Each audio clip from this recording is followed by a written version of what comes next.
this is the French phenom ADHD Dupree, and you're live in color with Wolfie D. Hey, this is Jimmy Street, host of the Live and in Color with Wolfie D podcast. Hear the life and times of professional wrestler Wolfie D. From his time in the territories with PG-13 to his time in WWE, ECW, WCW, TNA, and more. Nothing is off limits and nothing will be held back. Thanks again for tuning in. Here he is, Wolfie D. Welcome once again to Live and in Color with Wolfie D and my man Jimmy across the street. Jimmy, did you see SmackDown the other day? I actually did, yeah. Man, there was really, everybody's talking about it, but I was like, what the hell? That Charlotte and Tiffany segment, and here's my take on it. I don't know, obviously, they might be trying to work something here, but I just felt like Charlotte got rattled by the crowd. Not so much by Tiffany, but by the crowd. I felt like she was off. And the segment was off. But and I don't know how much of, they were trying to shoot. Maybe Tiffany felt like that last deal, Charlotte kind of got the better of her and maybe she felt unprepared. But then they started shooting at the shoot angles work, but I don't know. Something just seemed off about that. And I just felt like Charlotte got rattled by the crowd because it's almost like she didn't know what to say. And what she did say didn't come out right. Right. Yeah. And I mean, the 0 for 3 thing, that was pretty rough. That was pretty stiff. Yeah. I mean, it's true. I mean, it's no worse than anything else that's ever been exposed on TV. They try to make it a little more, shooty. Exactly. Shooty, whatever. Shoot-ish. Shoot-like. Shoot. Yeah, ish. Yeah, like. That's it. Yeah. I mean, I don't know, man. We'll see. I know Conrad was on X complaining about it, saying not cool. I'm like, so he's taking her side. Yeah. And he's probably working with them. You know what I mean? Like, I mean, who knows, man? I mean, there's so many ways now that you can. You almost have to use social media to work the people into believing it's a shoot. Right. Yeah, you have to work them. It can't be done. Yeah, you have to work them. It still came out awkward, and that's why I think that something was a little awry. Yeah, that's just my opinion. I agree, and what it was, we'll never know. So yeah, or maybe we do know, and we've already talked about it. I don't know. Yeah, we've already covered it. I think we got it. I have been in the business for a while, so I kind of tell when shit ain't right. But who knows? Who knows, man? What else is going on? Man, I'm just dying from allergies, bro. My whole neighborhood is lined with those Bradford pear trees, bro. Okay. And it's, oh my gosh. It's good to see you, huh? Oh, it's horrible. My eyes, my nose, my face. I mean, it's literally, if people listen to the podcast for years now, you'll hear me in seasons, well, there's Jimmy's allergy season, I do know that you have the allergies quite heavily.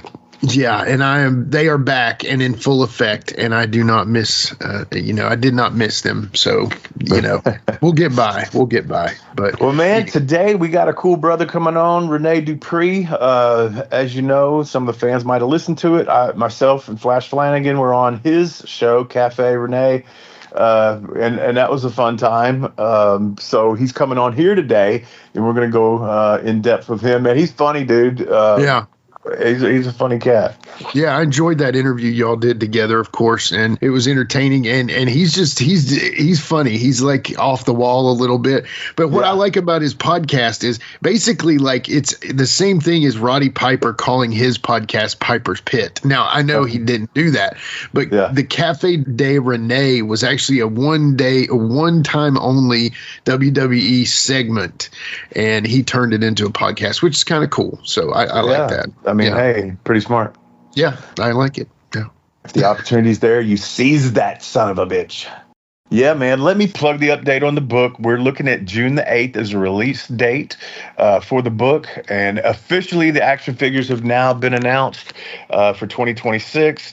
That came out last week. I don't know if I plugged that on last week's show or not, but the action figure line is official. And we're also working. Everybody go check out Ultimate Pro wrestling. It's a up and coming video game that's got some. It's got some real wrestlers on it, but it's also got some made up wrestlers. It's in the light of like N64 No Mercy, and they're trying to do like kind of retro style, but it's going to have a bunch of people on it, and I think PG-13 needs to be on it. And I do know at this point they've already asked for my information. They have not contacted me, but they know my feelers are out, and they sent a message through someone else to get my contact information to them. So y'all get on there and tell them they need some PG-13, or hell, Slash and James Mitchell for that sake. Yeah, come on. It doesn't matter at this point, right? Yeah, very cool looking game though. I don't know if you've looked at it or not, Jimmy, but it looks like it's really cool.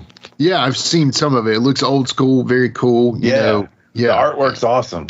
That one dude that looks like Magnum TA reborn, basically. Yeah. And then there's El Grande Americano. There's a character that looks just like that, but this character now has been on there longer than they say El Grande's been around for quite a while, but longer than he's been on WWE TV. We'll just say that. Yeah. I love that gimmick, by the way. Yeah, it's a good gimmick.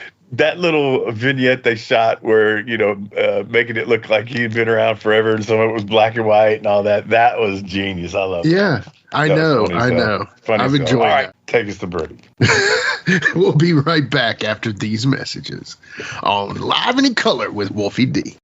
This is a message from sponsor Intuit TurboTax. Taxes was getting frustrated by your forms. Now, Taxes is uploading your forms with a snap, and a TurboTax expert will do your taxes for you. One who's backed by the latest tech, which cross-checks millions of data points for absolute accuracy, all of which makes it easy for you to get the most money back, guaranteed. Get an expert now at TurboTax.com. Only available with TurboTax Live Full Service. See guaranteed details at TurboTax.com/guarantees.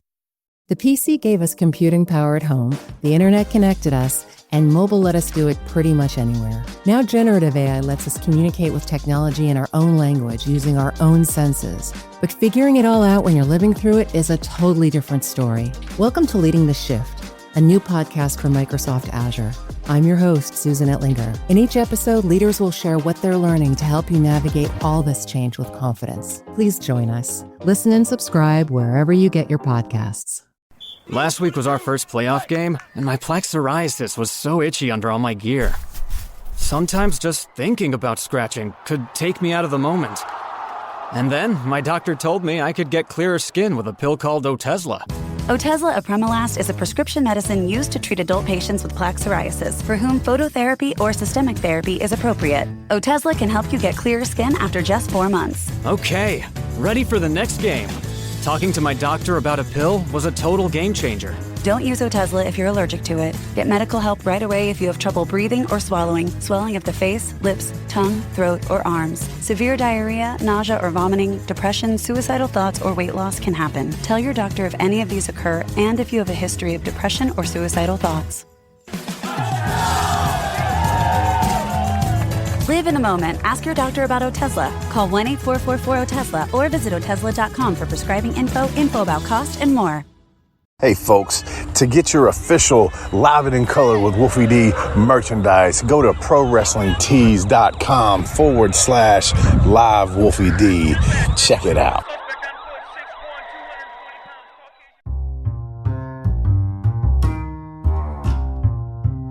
If you're listening to Live and in Color with Wolfie D on Apple Podcast and like what you're hearing, go ahead and leave a 5-star rating. And while you're at it, write a review. Tell us what you liked. Tell us what you'd like to hear in the future. It's very important to us and always appreciated. Thanks again.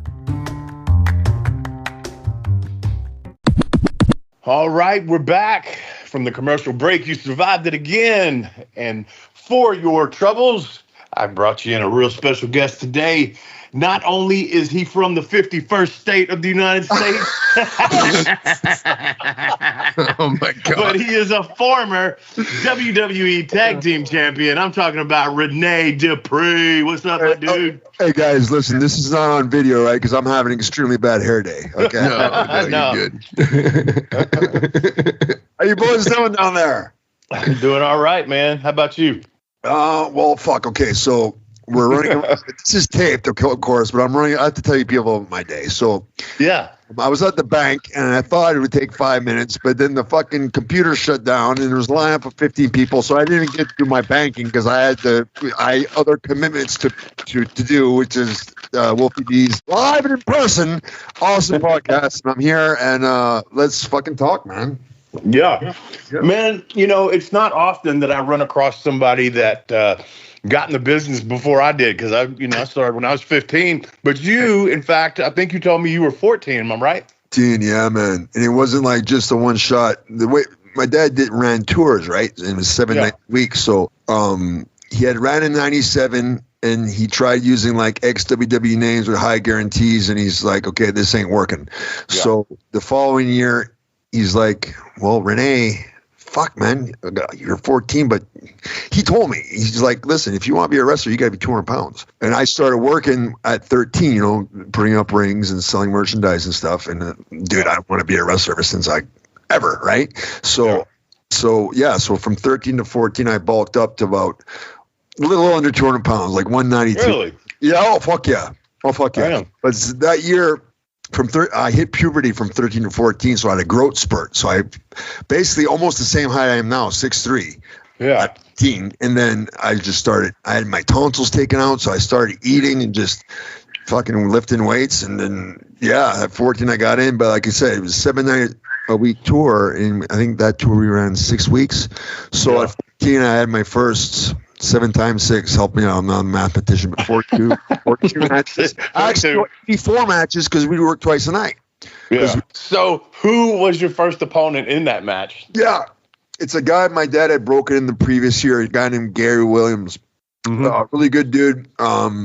Never got the big break. I think he was kind of scared to travel. And like for Canadians, man, it's fucking hard to break into the United States, So for a lot of us, luckily I was born into the business and I had the right guidance because my dad knew exactly what Vince McMahon wanted. He wanted margin in life, great physiques. That's what when I'm looking at his track record, that's what he puts on top, right? So you got to be extra special to get that and everything. So. My first, I'd say 80 some matches were with this guy named Gary Williams, who I still talk to this day. He's out of the business now, but the real. How did that match go? Obviously first match, you look back on it and go, Jesus, but really. Yeah.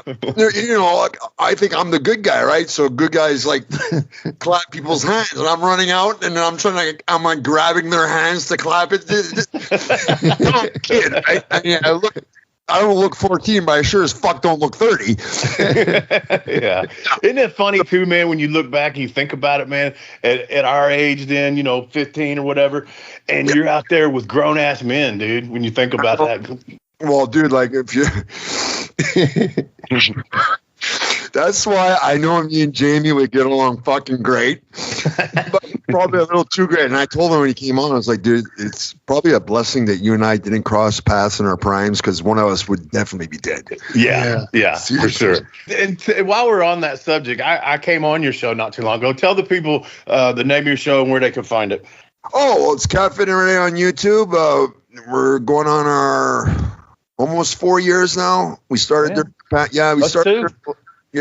4 years in August. We started during the lockdowns out of boredom.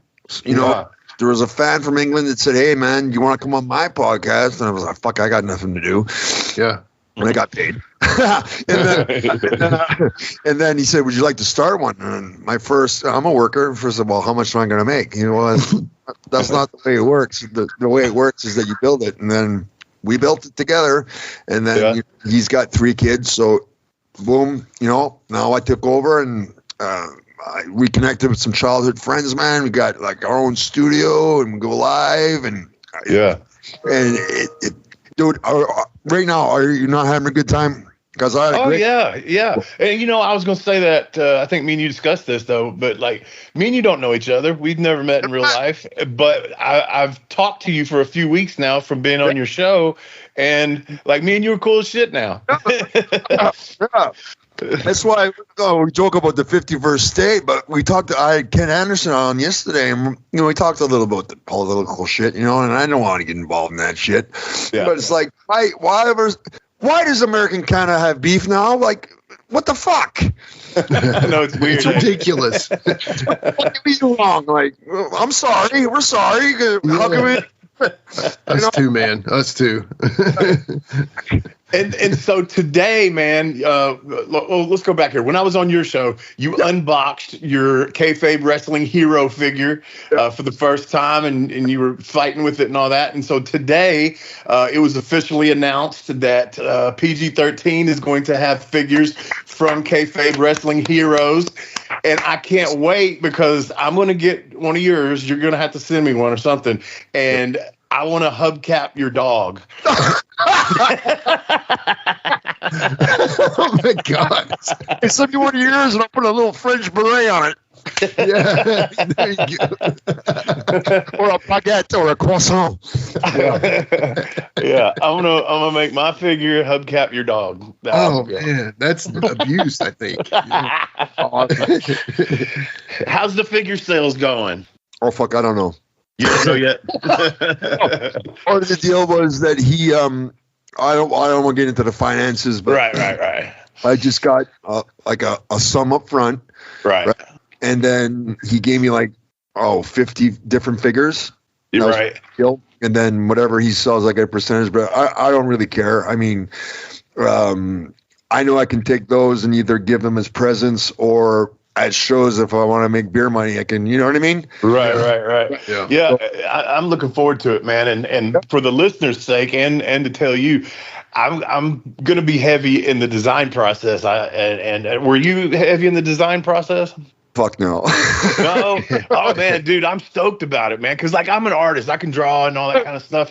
And I just have this vision. And Sean, the owner, he actually has kind of the same ideas I do. And this ain't etched in stone, but they're going to do a Nation of Domination version as well as a Memphis version. So that'll be cool for the Memphis fans, because the Memphis fans conventions. Yeah, man. So anyway, obviously they'll have little hubcaps and for me to hit your dog with, and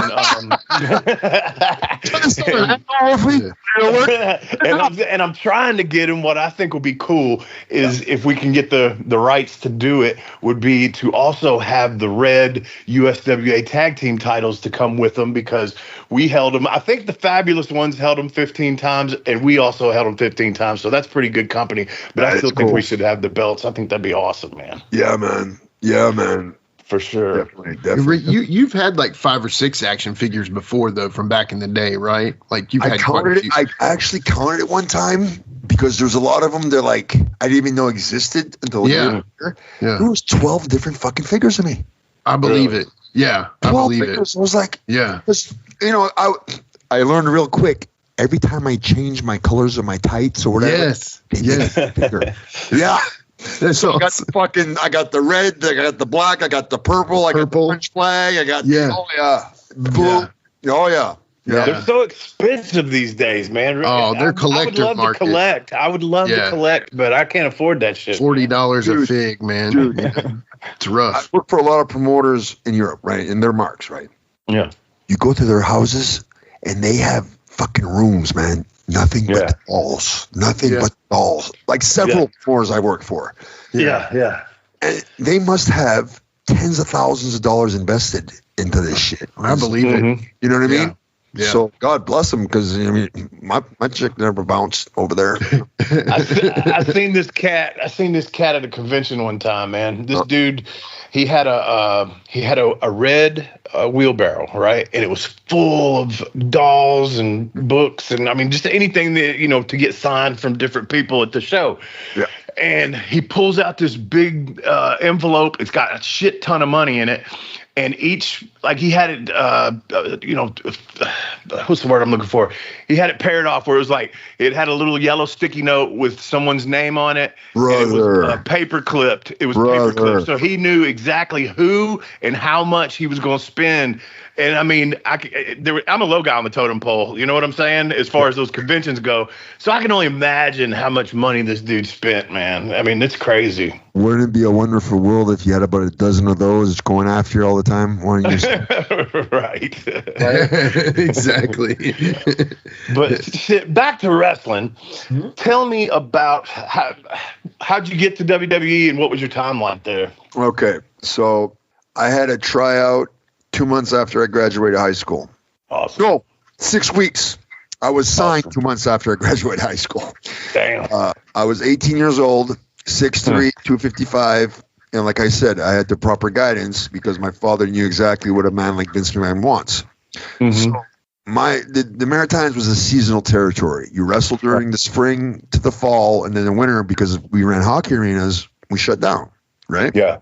There wasn't, and we don't have the population to have like these bingo halls and other places. And to be honest, my dad didn't want to bother with it because it's fucking cold, it's fucking snowing, and anyway, you want to do that? Go out west, go work for Stampede. So, what was I getting at? Yeah, during the off season, I would do bodybuilding, right? Because again, I was a mark. I bought a lot of the WWF magazines. I saw the fucking WBF and the ICO Pro. Yeah. Remember those fucking wafers, the protein wafers? Yep. God, those were disgusting. I never tried it. I just got the magazines. Shit, man. When I was a kid, I had to go to Florida to get action figures because we didn't get them up here when I was a kid. Oh, really? Really. We didn't have Walmart till like I was in my teens. Huh. Yeah, so like when I went to Florida as a kid to vacation with my family, I didn't give a fuck about Disney. I wanted to go to Toys R Us to get the fucking wrestling figure.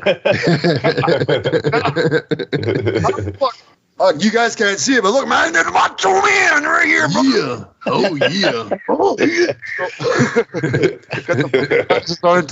Anyway, fuck was I talking about? Concussions. Getting into WWE. Oh yeah. So we had my father was really tight with the Poffos, Lanny, especially. My father was best man at Lanny's wedding. He got married. Yeah. Okay. Get this. His wife was pregnant with his daughter. My mom, who's the maid of honor, was pregnant with me. Wow. Yeah. And there was only 5 people there. Wow. Lanny, his wife, my dad, who was the best man, my mom, who was the maid of honor, and the priest. Wow. Now, you guys know how tight the Poffos were as far as a family. Right. For Lanny to get married and not have his mother and father there, have my father's best man, think about how highly Angelo thought of my father. No doubt. Right. That's real. Understand? Yeah. So, because the Poffos, they ran ICW in Kentucky. I think there was some friction there for a few years, right? That's the way the story goes with Jamie's dad and Randy and all that shit. So I don't know. I just hear those stories. I'm not involved in that, right? Yeah, right. Trying to be Mr. The 51st state, we're friendly up here, buddy. Fuck. Oh, yeah, back to WWE. So Lanny was friends with Nora Greenwald, who is now an agent up there, right? Yeah. So he told her, he just, listen, actually, we sent a tape to him first. He watched it. He gave the tape to her, said, if he's worth it, go ahead and see it. So she gave it to Johnny.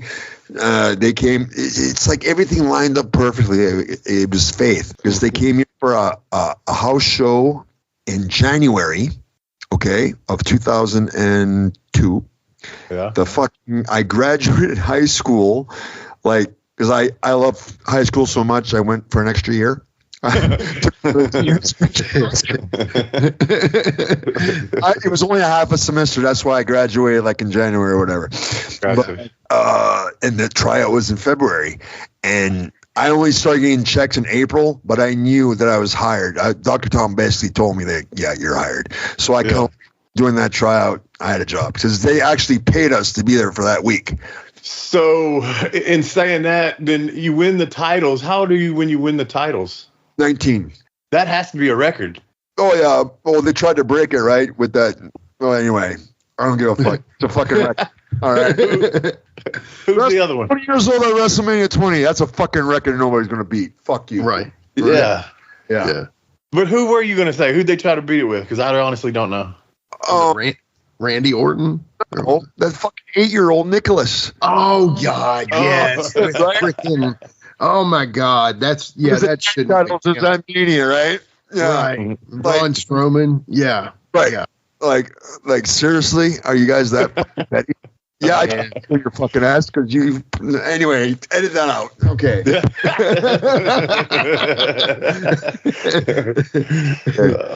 Yeah, that's pretty cool, man. That you have that record. You know, nobody can take. Well, I say nobody can take it. They can, but yeah, that's pretty cool, man. Work, bro. It's a work. Yeah, yeah. But it's still pretty cool to be able to say that. You know.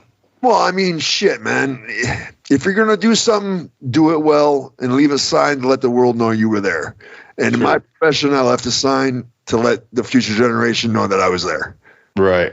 Yeah, so that's did you, cool. so did Jamie, so did everybody. Sometimes what not to do as well. For sure. Absolutely. Absolutely.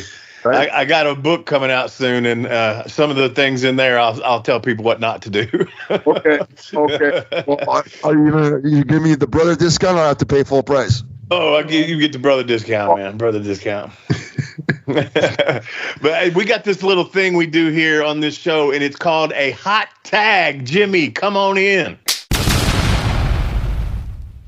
Oh, you know, Rene Dupree is definitely down with the hot tag. He knows what's up. So, you know, one thing I want to ask you about, speaking of hot tag, is I know you guys feuded with Steiner and Test, right? Like, I would love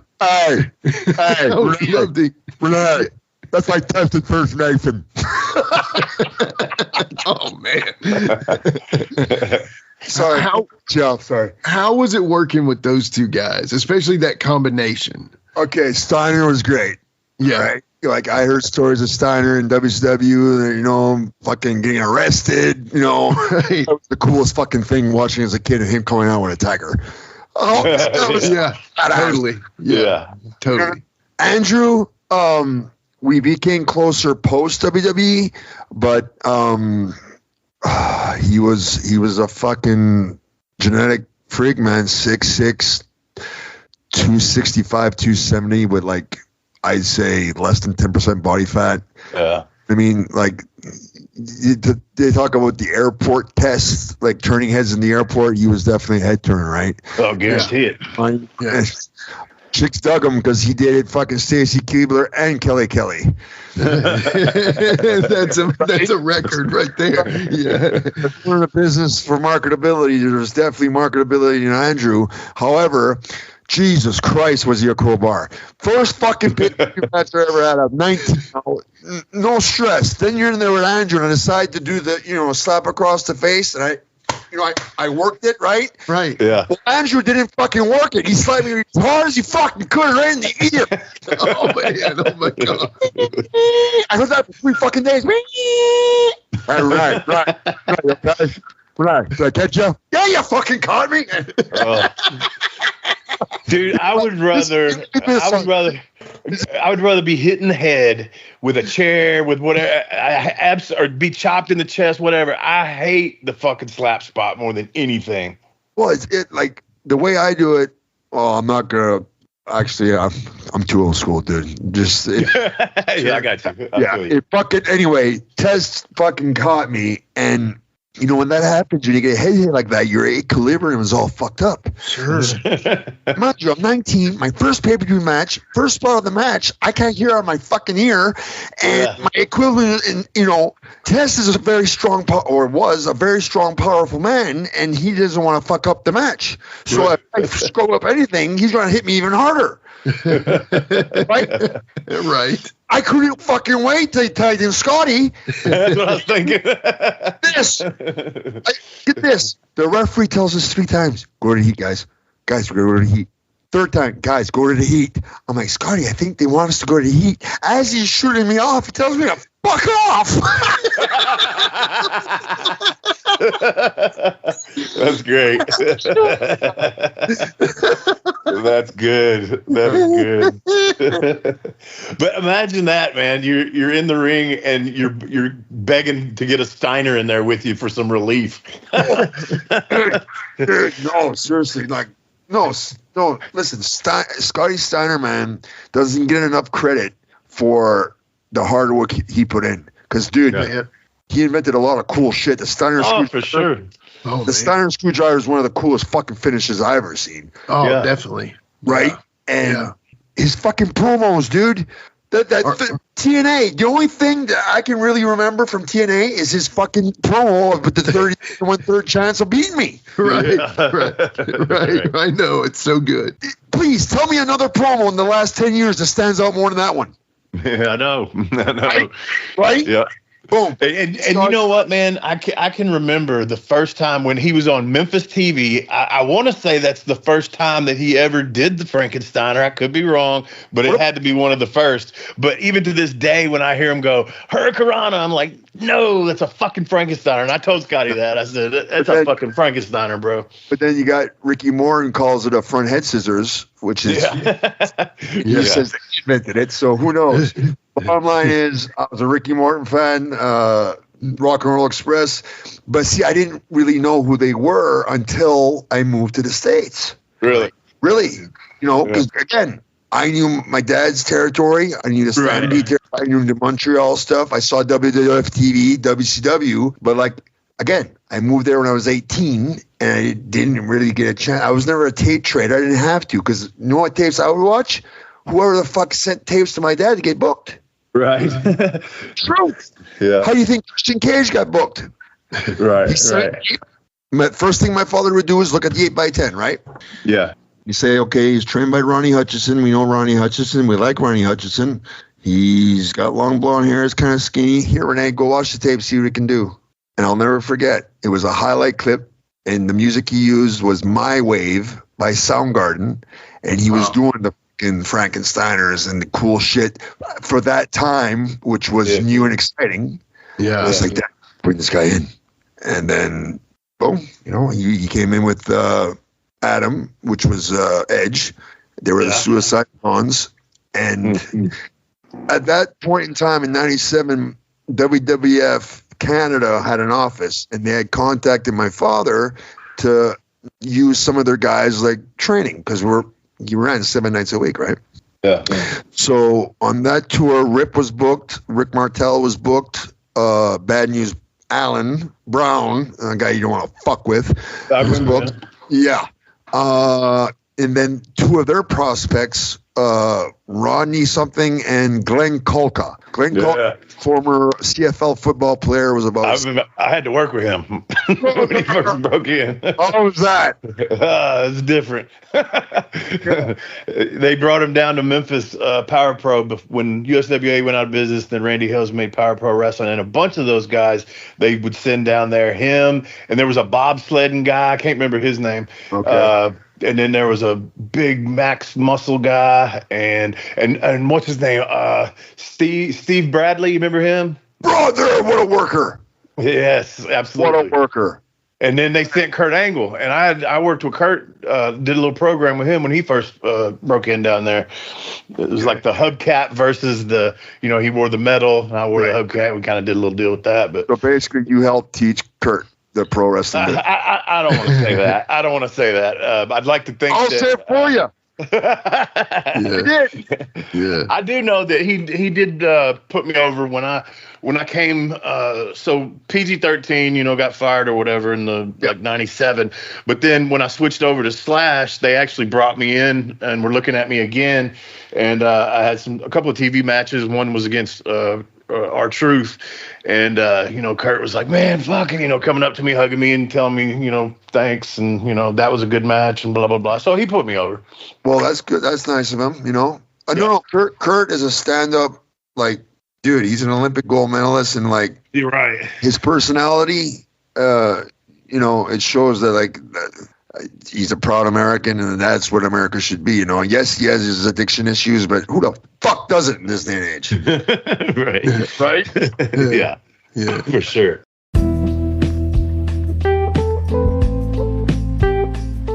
Let's take a quick time out and get a word from one of my dope-ass sponsors, and we'll be right back with more Live and in Color with Wolfie D.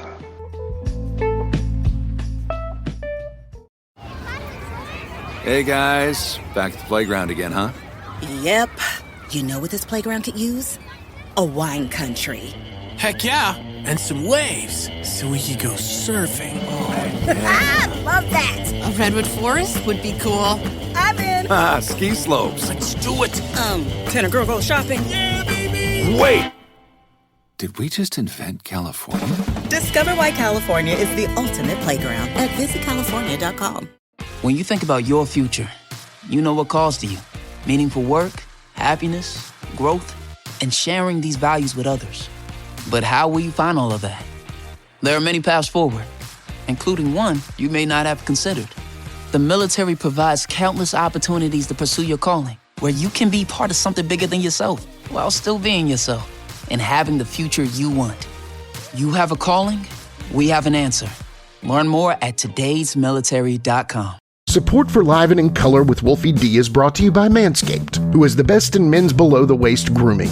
Manscaped offers precision-engineered tools for your family jewels. Manscaped recently launched the Ultimate Men's Hygiene Bundle, the Performance Package. Join over 4 million men worldwide who trust Manscaped with this exclusive offer for you.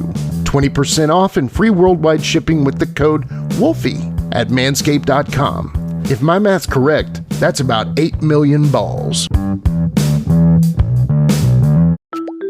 Hi, this is Debbie, your Blinds.com design consultant. Oh, wow. A real person. Yep, I am here to help you with everything, from selecting the perfect window treatments to... Well, I've got a complicated project. Oh, not a problem. I can even schedule a professional measure and install. We can also send you samples, fast and free. I just might have to do more. Oh, okay. So the first room we're looking at is for guests. Shop Blinds.com now and save up to 45% site-wide. Blinds.com. Rules and restrictions may apply.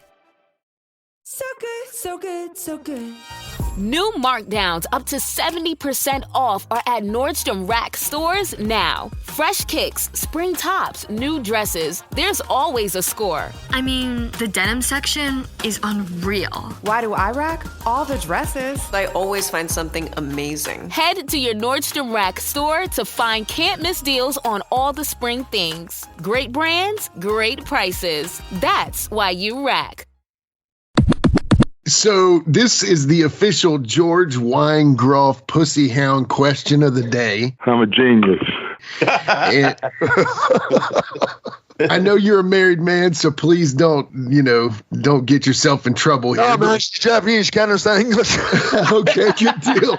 So and being that you're a world-traveled man, which town had the best raggedy rizzats? Oh, the rizzats. Yeah. Let me think. Yeah. You guys ever been in fucking Quebec, Montreal? I have not. No, sir. Yeah. Oh, jeez. guys, we got to bring back the territories just so you guys can experience it. Please do. You guys know who Ricky Choshu is, right? Yeah. Okay.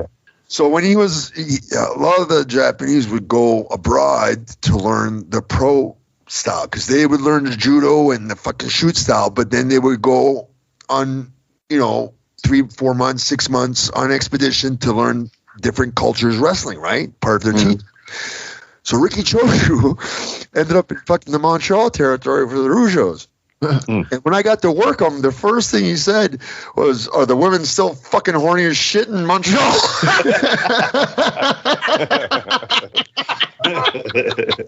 It brought me so fucking great.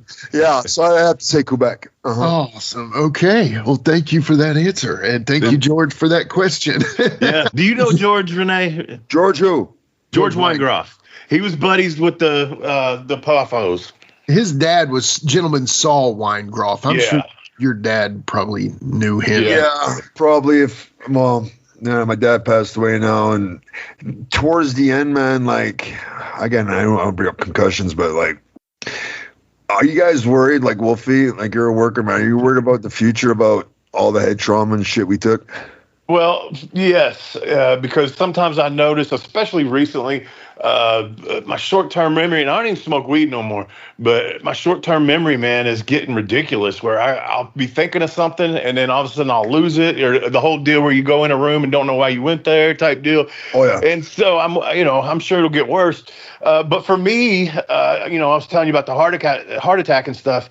And I promise you, man, when that has happened to you and you weren't, I thought I was in good health, but, for the most part, and to have a heart attack, and it's a thing, it's like post-heart attack depression, and you have a sense almost, or I do, of almost every day is today the day, Shit.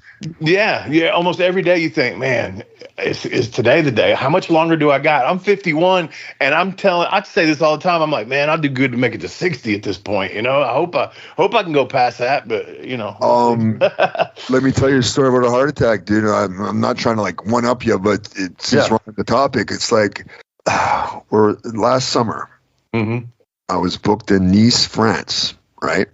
Yeah. So from Toronto to Italy, then we did Italy to Nice, but that's a 9.5 hour flight, right? Uh-huh. I'm in business class, brother. And mind you, it had been a while since I did an international tour just for one shot, because usually I go over there for like 3 months, like a territory, right? Right. And, my gimmick on TV is I was from France, right? Yeah. So, and it's a good payoff. And, Del Rio's on the show and all these, I'm working with Chavo, and I'm thinking, then the rock and roll, man, I got the fucking headphones on, listening to Metallica, and that's a trigger for me, right? Oh. Right. And I know it's a 9-hour flight. Problem is, I had been on methadone for 2 years to get off the fucking Oxycontin, right? Yeah. When I'm at home, I never drink for a reason, because I turn into a fucking psychopath. That's right. And the doctor probably told me I'm not supposed to drink on it, but that was 2 years previous. And like I said, I have a hard time remembering breakfast. All I know is I'm booked in fucking France. It's a 9.5 hour flight from Toronto to Italy, and there's a fucking open bar, and the food's shitty, so I'm going to fucking listen to more than drink whiskey and Coke. Right? Halfway through this fucking flight, man, I'm fucking passed out. Then I wake up and I start puking. Oh. I don't know. I can't remember the puke bags that they have in the States, because in Canada, but over in Europe, like the European flight, there was puke, and thank God there was, because I took 3 of those motherfuckers. It was to the point where I thought I was going to choke on my own vomit, and then my heart, he said, seize up. Yeah. That's scary as shit, dude. Like I never you're puking so much that you can't breathe. Yeah. That's fucking scary, man. And then you feel your heart fucking, because you're power puking essentially, and it's pretty pushing air. So that's when I had the come to Jesus moment, when and then I overtook in my drunken stupor the methadone medication, because I was given pills. Right. And so now I'm going through withdrawals because I ran out of methadone. I don't have enough. That's when I had the Jesus moment, brother. And fucking I started listening to I went on YouTube, because I'm a YouTube guy. I was like, okay, religious shit. And this podcast came up called Almost False. And listen, I'm into like heavy metal and dark stuff, right? That's, right. So there was this one guest called Zachary King, and the title was like, former satanic high priest exposes the Illuminati. I'm like, okay, this looks cool. Boom, right? And I started listening, and he's a great, his testimony is extremely powerful. A lot of people might think, oh, magic is bullshit. Brother, listen, he was talking about the P. Diddy shit a year before the P. Diddy shit got exposed. Yeah. Detail. Not his name specifically, but the music industry as a whole. And motherfucker, if it didn't come true. Right. right? Man. I heard it from this guy before. Cat Williams went on the Shannon Sharp fucking show. Yeah, I remember that. Right? Yeah. Yeah. Everybody thought Cat was smoking crack. Yeah. Everybody was like, Cat was fucked up, but Cat was telling the truth. So for me, that was my come to Jesus. And listen, I'm no fucking saint. I never claimed to be, but I'm trying, brother. You know what I mean? Good. I'm trying. Yeah. You know what I mean? But music for me is a big trigger. I have to listen to certain music, and I gotta stay away from that whiskey and let that cocaine be. Those are two things that break me like a bitch. Oh yeah. But the worst of all drugs was the opiates. Yeah, totally. The opiates. I'll tell you this story. You guys want to hear a story? Of course. Wrote a song about it. Like to hit, here it go. Before I got on the methadone, I was on a $2,000 a week oxy habit. Oh, bro. So I didn't have a doctor up here in Canada, right? And it's the only drug, and I'm ashamed to say this, that I had to steal from my own father to support. Yeah. The cocaine, I always had enough money. The fucking alcohol, that was easy. Boom, boom, boom. The opiates was the only fucking piece of shit. I fucking hate it. And I hate the, but I had to. Yeah. I mean, okay, where was again? That led me to get help. It was actually Johnny Candido, Chris Candido's brother. He told me all about the methadone. He explained it to me, and I looked it up. It was really easy to find to the clinic. But for some people, it fucks them up because if they want that high, because at first the methadone will give you a high, right? Right. Yeah. That wears off. But if you're craving that high, the only thing stronger than methadone is fentanyl. Oof. That's the catch-22. Yeah. You know, for certain people like me, it got me off it. Thank God. And listen, I'm an addict, and I'll be an addict for life. I can relax tomorrow, and I know that. But opiates, those were the worst motherfuckers I've ever been addicted to. Yeah, see, that wasn't something that I really ever, not to say that I didn't take pain pills in my time, but it always made me itch. I mean, like places that I shouldn't be itching. Like my fucking eyelashes would itch. My fucking balls would itch ridiculously. It's just like, ugh, I didn't like that at all. Right. Yeah. But I got see. Okay. First time I took a pain pill in America was literally my first 3 weeks there. And it wasn't one of the boys that gave it to me. I was working with Kendrick Spanky, right? Shoot him in the corner. I say, move, boom. I do a big dive. I try to do the Sergeant Slaughter bump. Well, I covered my head. I didn't cover my fucking teeth. Ding! 4. Doctor talks like, Rene, go to the dentist. I'm sitting there like a fucking goon waiting for fucking finished practice. He's like, Rene, go to the fucking dentist. Sir. So Brian drove me to the dentist, and, you know, okay, things work differently at that point in time. Again, I mean, here a dentist can take out your teeth and fucking put new ones in. But in the United States, you got to go to a surgical fucking implant, dude. Then you go back to the dentist. Then he puts the fucking teeth. I'm 18. I don't comprehend this. Right. Fix my fucking teeth. But anyway, so I'm going off. This is why I'm prescribed Xanax.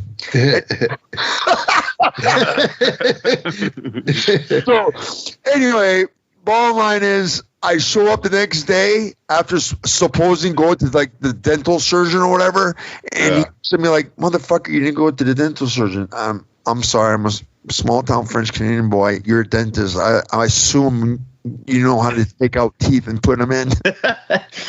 Right? So I learned real quick, things work different in America. Yeah. You know, dude, I keep a fucking small town, like 3,000 people, all French. You know, I don't know about the history of the United States. I'm sorry, I didn't study it. I didn't know this North and South had a civil war. I heard about it, but I didn't really in fucking school, right? I got taught about shit, which is basically Cajun. I'm Cajun French. Like, we got a bunch of us, and that's why there's so many French people in La Louisiane. Like, like, dude, if I would do like the tree of like the family tree, you can do that now. I think with AI, this can be like very prevalent. I believe you can find out your whole history of like your ancestry and all that. Right. You know what I mean? Yeah. Oh, dude. Yeah. You can send in a DNA swab and shit, and they'll trace it all back for you. For real? Yeah. There's a thing. I forget the name of it, but they'll send you a little. Me or something. I don't think it's the one that my son's mother used, but they send you a thing in the mail, and you swab it and put it back in the gimmick and send it back to them, and then they do the research and stuff. Holy shit! And so like my mother was adopted and stuff, so there's a lot of my family I have no clue about. Right. So in my son's DNA. And obviously she did hers. So in my son's DNA, there was like Romanian or something in there, like a little bit of Russian, Romanian, something like the gypsy Romanians that are tied to some kind of shit like that. But she knows that it explains didn't come a from lot. her side.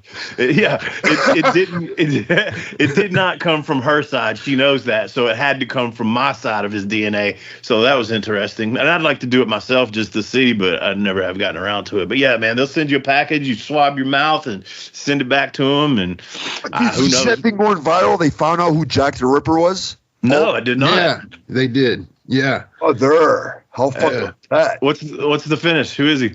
It's like a Polish barber or something to that. Or it was.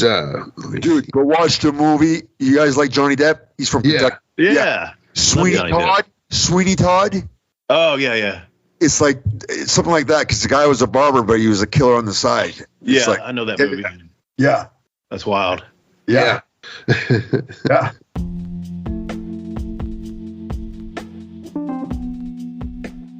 And now a word from our sponsor.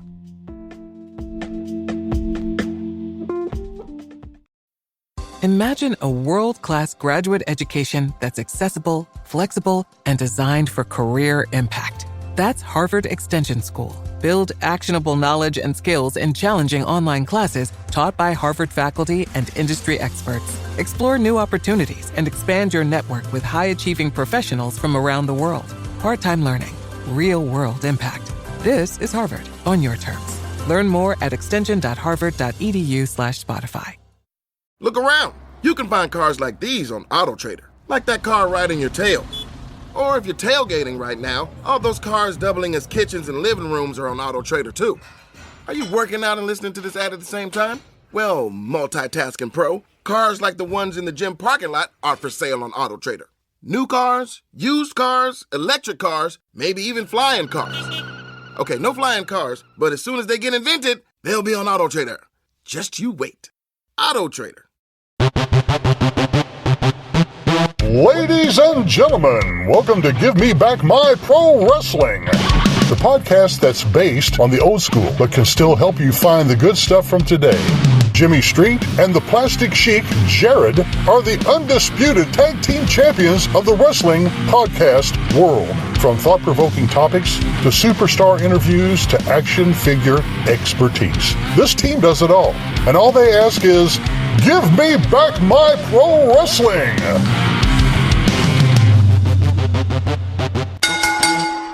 Every other Thursday, wherever you listen to podcasts.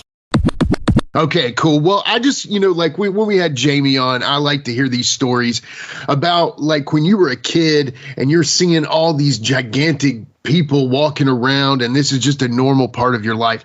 Can you explain like the first time that you, I guess, because you were growing up and that was normal, when did you realize that that was not the normal life for everybody? Okay, my story is a little bit more unique, okay? Mm-hmm. As opposed to Jamie, who was around it nonstop from a young age, 24/7, I saw it until I was about 6. Then my dad shut down his territory. Uh-huh. He didn't open up again until I was 13. Yeah. So all those years, I missed the fucking carnival. Like I miss where's the midgets? Why aren't they living in here anymore? Because the midgets would live with us. You know what I mean? Right. Skylo Low, if you know the name, one of the greatest French midget wrestlers of all time. I put him up there. He's like the fucking Buddy Rogers or Lou Thez or fucking midget wrestling in my opinion. What's his name? Skylo Low. Okay, yeah. So, so mentally that kind of fucked me up, right? Because And during that time, my daddy drank a lot and became very bitter. My parents almost got divorced. So I saw the evil of what, because wrestling, you guys know, is a drug. All right. Yeah. Definitely. Once you're in it, it's like you can't get out of it because it's, brother, it's the fucking, why are we doing this? Why are we doing this podcast right now? Because we love business. Right? Right. Fucking love it. Yeah, and we need it. And this is one way we can connect and still be a part of it, right? Right. So I saw the effect at a young age, and during those years was very, I'm talking rehab. Well, Wolfie, you've been in rehab, right? Yeah. Yeah, so like me talking like this is like we're sitting in a fucking AA or NA group, right? Yeah. Right? I'm giving you my testimony, my first. Yeah. Yeah. So, but then when he reopened when I was 13, it's like, okay, I found what was missing all those years. It's back. I'm in love again. You know what I mean?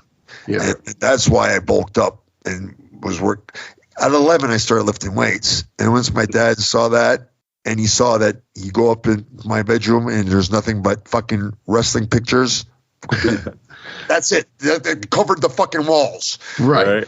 And I had fucking, from my daddy's magazines, like back in the 60s, I think it was called The Wrestler or Wrestling or whatever the fuck. Yeah, sure. yeah. I had Dick the Bruiser on there. I had fucking Oggs Baker on there. I had Superstar Billy Graham on there. And then of course I had like Taker and Brett and fucking, you know what I mean?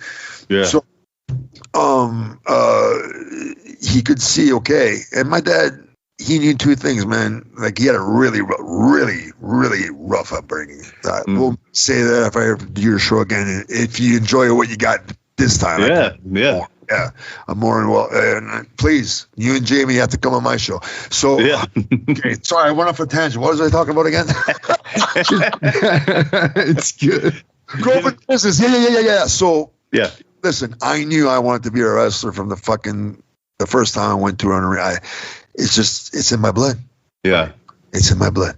It is, man. I'm an addict, and wrestling is my number one addiction. When you said that a minute ago about your room, I was just thinking like my room was plastered with posters too. I had a wrestling wall, I had my Kiss wall, and then I'm trying to think. There was another section. It wasn't a full wall, but there was a girl wall too.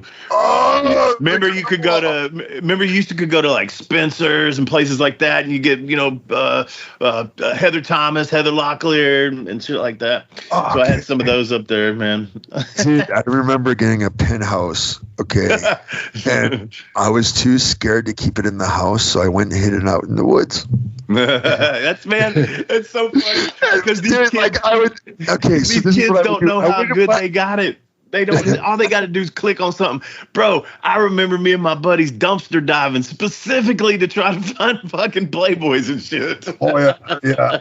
And yes, you hid it in the woods. I love it. Woods, but here's the thing: I wouldn't whack it in the woods. I'd run up there. Well, no. Yeah, I took it because I didn't want. Once someone walks by and sees me jerking off, so I tuck it in my shorts, put my fucking hoodie over it, run back, beat off, then go run back out and hide it again. That's hilarious. I had some stored, and I had like a 2-drawer filing cabinet in my room, and I had some hidden like way down under a bunch of shit, man. And then one day, they were gone, and I knew my mama had come in there and found them. And been snooping through my room. I never said nothing, and she never said nothing. Did your mom ever catch you jerking off? No, not that I'm aware of. Mine did. Oh, talk about embarrassing, brother. It's when the fucking internet first hit Canada. It was still the dial-up, or yeah. It took you fucking like a day to download a fucking 2-minute clip, right? Right. So I finally got this one in my... fuck. I always liked Asians, dude. Ever since my daddy booked Malaya Hosaka when I was like 6. It was like 90, and I don't know. I thought she was the most beautiful thing I'd ever seen. And then my favorite. Now, hang on a minute. Let me stop you right there. Okay. Because I heard this, and you don't believe on the internet stuff. And I've met Malaya Hosaka before. I've worked on a show that was a television show and all this. So somebody told me, and this has been in the past few years, that she was actually a man. You gotta be shitting me, dude. I'm just telling you what I was told. And I don't know, and I hope man, if I'm talking out of line here, I'm just saying what I was told. I did not think she was. You know what I'm saying? Well, but I don't know. You never know. Was she like transgender? I don't know. I don't know. Okay, my favorite I don't porn know. star. It shocked me. It shocked me. Favorite porn star was Asia Carrera. I just don't know, bro. I don't know. It shocked me. I'll have a class. I'll for you guys. Man, listen here. I know we're running low on time for you, and I think that that statement, along with you getting busted jerking off, is a good place to stop. It's perfect. That's before we go any deeper. No pun intended. We'll call it a match. Thank you. Man, fuck yeah. This has been a blast. What do you guys want to do now? Sorry. No, we'll just call it, man. I'm gonna let you run your errands, man, and me and Jimmy are gonna stay on here and do a little bit of Ask Wolfie D anything. And thank you, Renee, for coming on. And as usual, just keep in touch with me, bro. Renee, man, we're gonna do this again, please. Awesome, yes, sir. Absolutely. Awesome. Bye bye. Hey DJ, hit that music. BTW, FYI. Visit Nexplanon.com RN to learn about Nexplanon. It's an adjustable implant. 68 milligrams radio pain. Or ask your HCP IRL. Okay, TTYL. Acura's all-new ADX, a compact SUV that isn't just built for one thing, it's precision-crafted for everything. To escape the grind with available all-wheel drive. To go with your flow with available Google built-in. Hey Google, turn it up. Okay, turning up the volume. And crafted to be heard with an available Bang & Olufsen premium sound system. The all-new Acura ADX, crafted to match your energy. Acura, precision-crafted performance. Take your vibes and go. Google is a trademark of Google LLC.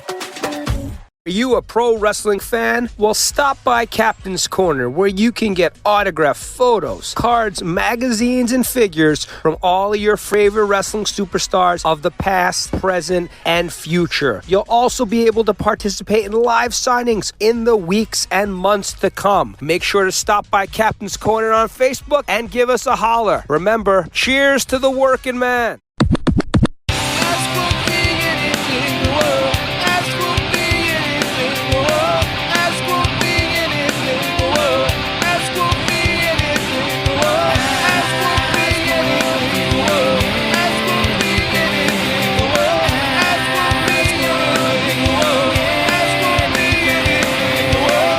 All right, we are back with Ask Wolfie D Anything, and Wolfie, man, Renee is hilarious, just like you said, dude. I told you he was a character, man.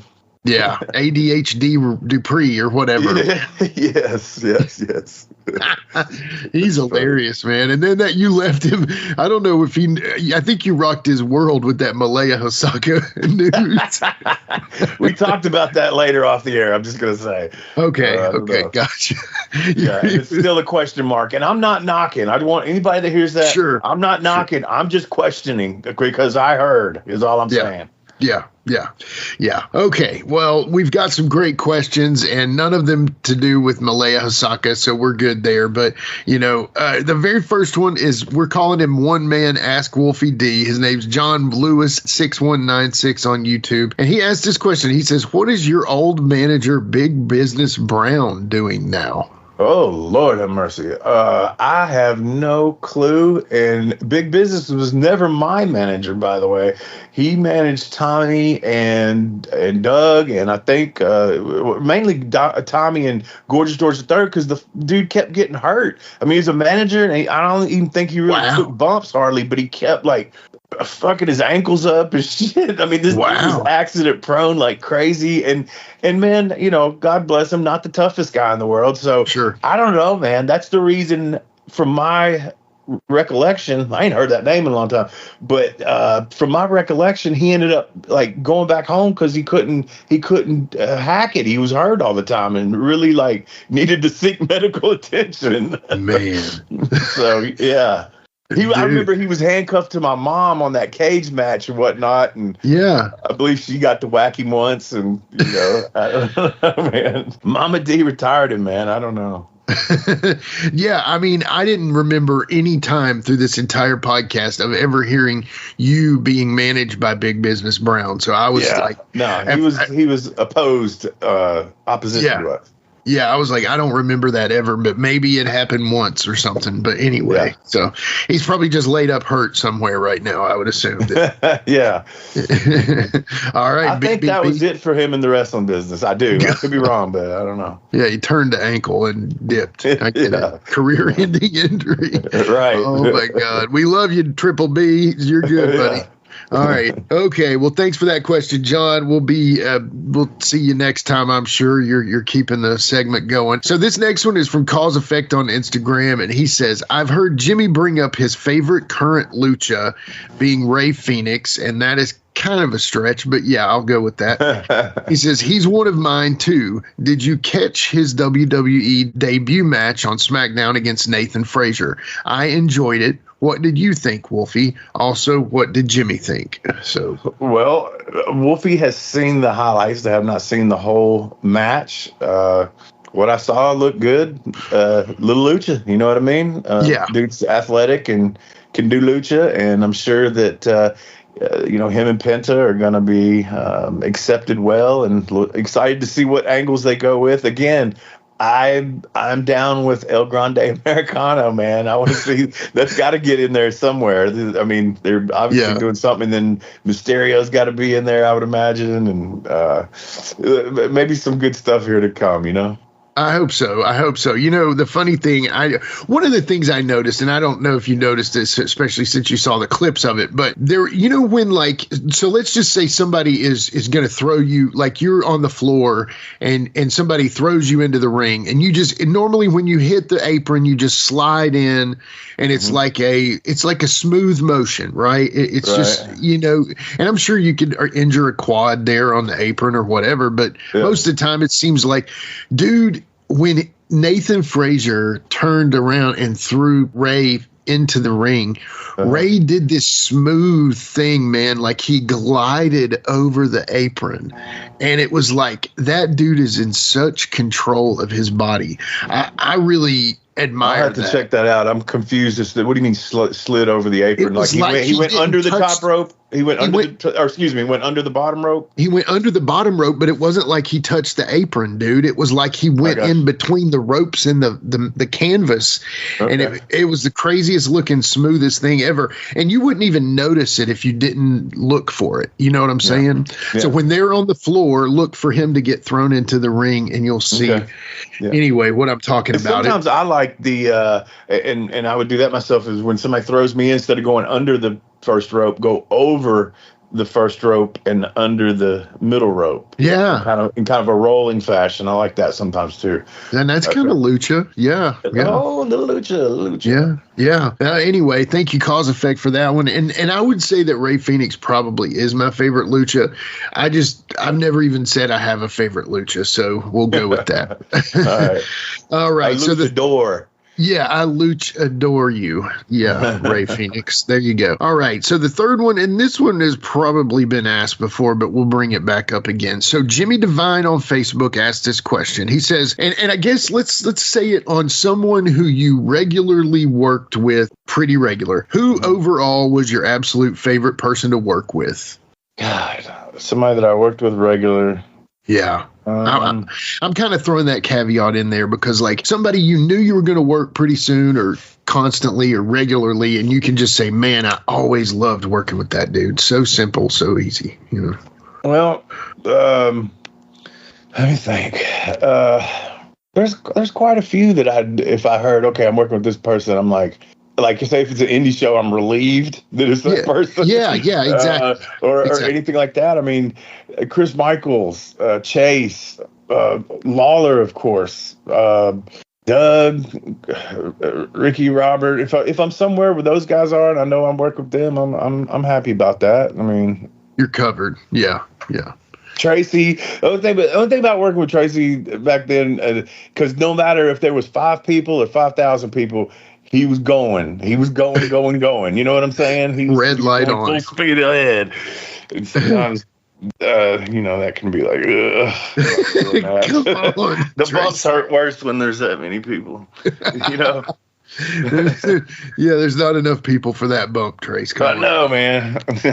But he didn't care. He was all about it 24/7. Oh, yeah, he was going. If they paid their money. Not to say that sometimes he wouldn't, I don't want to say take a night off, but just, chill, to work the crowd a lot more than he even normally would. But when it was time to actually touch each other, he was still going to go pretty hard. Yeah. Okay. That makes sense. Yeah. It's a good answer. And I think that's the right one. So that's all I can ask, man. So that's all I got today, brother. Well, all right, man. Again, thanks to Renee, and everybody tune in next week. We'll see what we have, because I don't even know. Still live and in color on the Wolfie D. We got a cap for your dome. Sergeant and Mr. Smith, you're gonna love this house. Bunk beds in a closet? There's no field manual for finding the right home. But when you do, USAA Homeowners Insurance can help protect it the right way. Restrictions apply. There are people out there all across the country pushing boundaries to grow the game of golf. Like champion speed golfer Lauren Cupp, who plays faster than anyone else. And Will Lowry, whose work in the golf community inspires more kids to get into the game. As a champion partner of the Masters, Bank of America supports everyone determined to find out what's possible in golf and in life. What would you like the power to do? Bank of America. Bank of America N.A. member FDIC, copyright 2025, Bank of America Corporation, all rights reserved. Ryan Reynolds here from Mint Mobile. I don't know if you knew this, but anyone can get the same premium wireless for $15 a month plan that I've been enjoying. It's not just for celebrities. So do like I did and have one of your assistants switch you to Mint Mobile today. I'm told it's super easy to do at mintmobile.com/switch. Upfront payment of $45 for 3-month plan, equivalent to $15 per month required. Intro rate first 3 months only, then full price plan options available. Taxes and fees extra. See full terms at mintmobile.com. That's right, it's the talk of Middle Tennessee, the channel you love to hate and the channel you hate to love. It's Brian Turner from Brian Turner's VHS Rehab. And if you're looking for matches from Wolfie D to Jerry Lawler to Dusty Rhodes and the team that put a pimp before your eyes and a goatee between your thighs, Boudica and Athena, go to lostwrestling.com. See, I made it easy for you. Brian Turner's VHS Rehab. Booyah. Hi, this is Mike Needham, host of the Reckless Abandon podcast with Mike Needham. We invite you to jump on your favorite podcast platform and search for the Reckless Abandon podcast and give us a listen. I'm sometimes joined by a part-time podcaster, part-time co-host, and full-time wife, Tiffany Nicole. We talk wrestling, we talk pop culture, we talk local events, local happenings in West Tennessee, and a ton of other stuff. But be sure to check out the Reckless Abandon podcast. Find us on Facebook. Also, look up the Microgroup Podcasting family on Facebook and see some of our other podcasts we have out there. Until next time, make good choices and always remember, no dollar, no dice.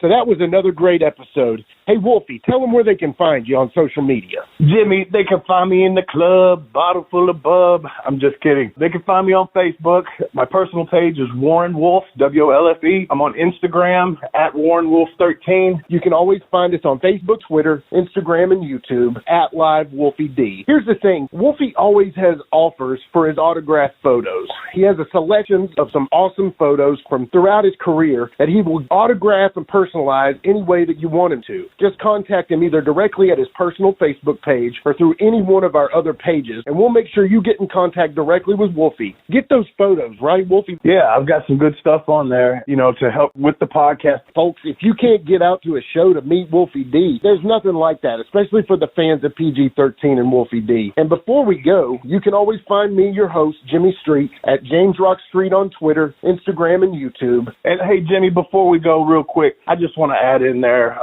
from the bottom of my heart, I really appreciate, first of all, the work you've done for this podcast. You have worked your butt off. Secondly, the people that are liking the page. Beyond that, even more, is the people that are listening, and we really appreciate that. Yeah, and remember, guys, the podcast drops a new episode every Monday at noon, and our past episodes are streaming now on demand on all major podcast formats. Thanks again. Yeah. PG-13 Memphis Wrestling Hall of Fame class of 2024. Give it up. Spaceman Jones with the beat. Here we go. The 90s was ours, and we did it with pride. 15-time tag champs, what a hell of a ride. Rock and roll couldn't beat us. So Tommy and Doug, Knox Mother's dirty white boy who called themselves thugs. T is for terrible, H is for hell. Ha! PG both been locked up in county jail. The kid was real, and we were immature punks. Buddy Wayne couldn't stand us because we didn't wear trunks. We did it our way, in and out of the ring. Bought a real rap swagger to the Memphis thing. You can hate it, you can love it, we just did our thing. Still true to the game, now we Hall of Fame. PG-13, put respect on our name. Yeah.